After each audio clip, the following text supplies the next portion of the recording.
A man can only cheat if his heart belongs elsewhere. Not if his body wanders, not if his lust distracts him momentarily, but only if his loyalty shifts, if his commitment, his protective instinct, his resources, and his emotional energy are redirected to another woman. That's when a line is crossed. That's when it becomes betrayal. That's what true cheating is.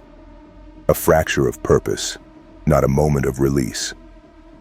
This is a truth many find difficult to digest, but it's a truth rooted not in fairy tales or feel-good modern illusions. It's grounded in primal psychology and biological reality. Men and women are not built the same, and pretending they are leads only to confusion, chaos, and broken connections. A man can engage sexually with another woman and still return home with his love unshaken, his loyalty untouched. He hasn't fallen for someone new. He hasn't given her his name, his protection, his future. He hasn't invited her into the kingdom he's building. He's simply exercised. Harsh. Maybe. But reality doesn't ask for permission. For a man, sex doesn't always carry emotional gravity. It can be mechanical, primal, detached. It's often about conquest, not connection. And when that conquest ends, it ends. It doesn't linger in his mind. It doesn't replace the woman he cherishes. He's not texting the other girl sweet nothings. He's not rethinking his life. He's not considering replacing his queen. He's back to his mission, back to his woman, back to the life he's investing in, fully and completely. But let's flip the scenario. If a woman even entertains another man, if she allows space for another presence, another energy, another influence, it's different. It's not just a flirtation. It's not harmless, because women don't open up unless their emotions lead the way. And when their emotions lead, their loyalty follows. Even a seemingly innocent conversation can carry seeds of betrayal. When a woman's mind starts imagining another man, her body is not far behind. Her loyalty doesn't drift slowly. It vanishes. The moment she gives emotional access to another man, she's already halfway out. Her interest, her investment, her energy, it's no longer yours. And that's the death of the bond. This isn't just opinion. This is evolutionary truth. It's wiring. It's survival. Throughout human history, men have spread seed. Women have selected partners. That selection required deep emotional trust because it meant vulnerability, pregnancy, dependency. Female betrayal wasn't just painful, it was dangerous. It meant misaligned offspring, broken lineage, lost protection. And even in today's world, that old code hasn't been erased. It lives in the psyche. It whispers through behavior. It shapes instincts. That's why a woman's disloyalty cuts deeper. That's why it feels different. Because it is different. Society tries to flatten the playing field. It pushes the narrative that cheating is cheating, regardless of who does it or why. But reality refuses to play along. Men and women do not cheat the same. They do not desire the same. They do not connect the same. When a man cheats with his body, but returns with his soul, with his effort, with his sacrifice, with his everything, what has he truly given away? Nothing of value. The other woman didn't receive his loyalty. She didn't receive his heart. She didn't enter his plans. She was a moment, not a movement. But when a woman cheats, even emotionally, even mentally, she's already rerouted her loyalty. She's already recalibrated her compass. She's moved on internally, even if physically she hasn't yet acted. And when that happens, the relationship isn't shaken. It's shattered. That's the double standard nobody wants to talk about. That's the brutal truth no one dares to admit. Because it doesn't fit the narrative.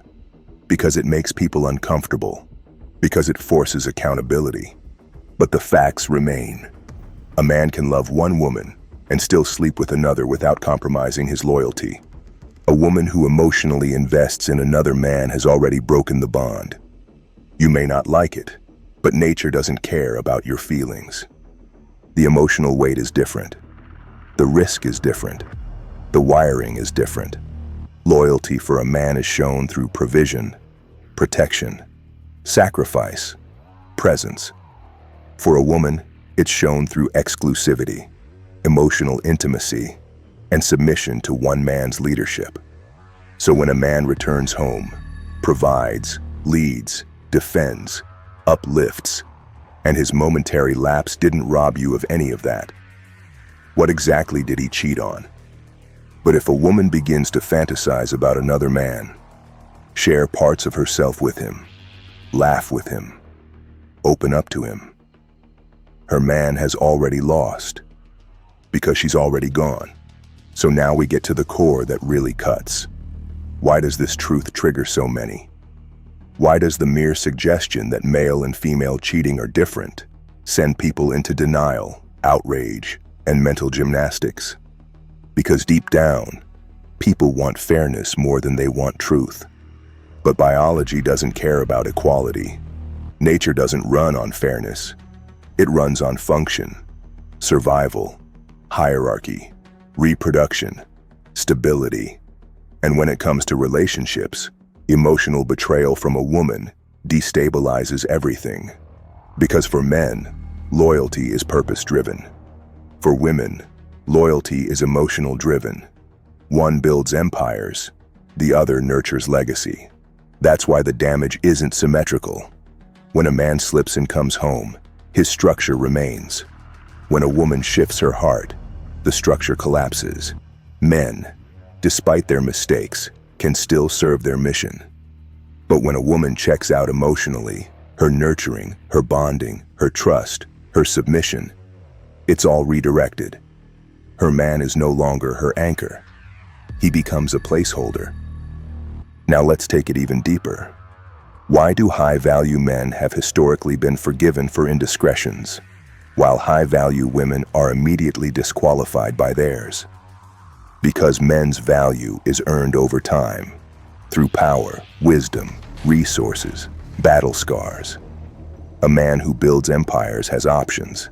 He's fought through the world and claimed a position that other men admire and other women desire. But a woman's value is deeply tied to her purity, her loyalty, her ability to stand firm beside one man, elevate his life, and build a bond unshaken by temptation. That's why when a woman gives herself to multiple men, emotionally, spiritually, or physically, she becomes unstable. Not because she's evil, but because she's now fragmented. Because the very loyalty a man craves, exclusivity of soul, is now gone. This truth is brutal. It's not politically correct, but it's the reason so many relationships collapse. We're operating with distorted lenses, pretending male and female betrayal are identical in damage, but they're not. One is mechanical, the other is spiritual.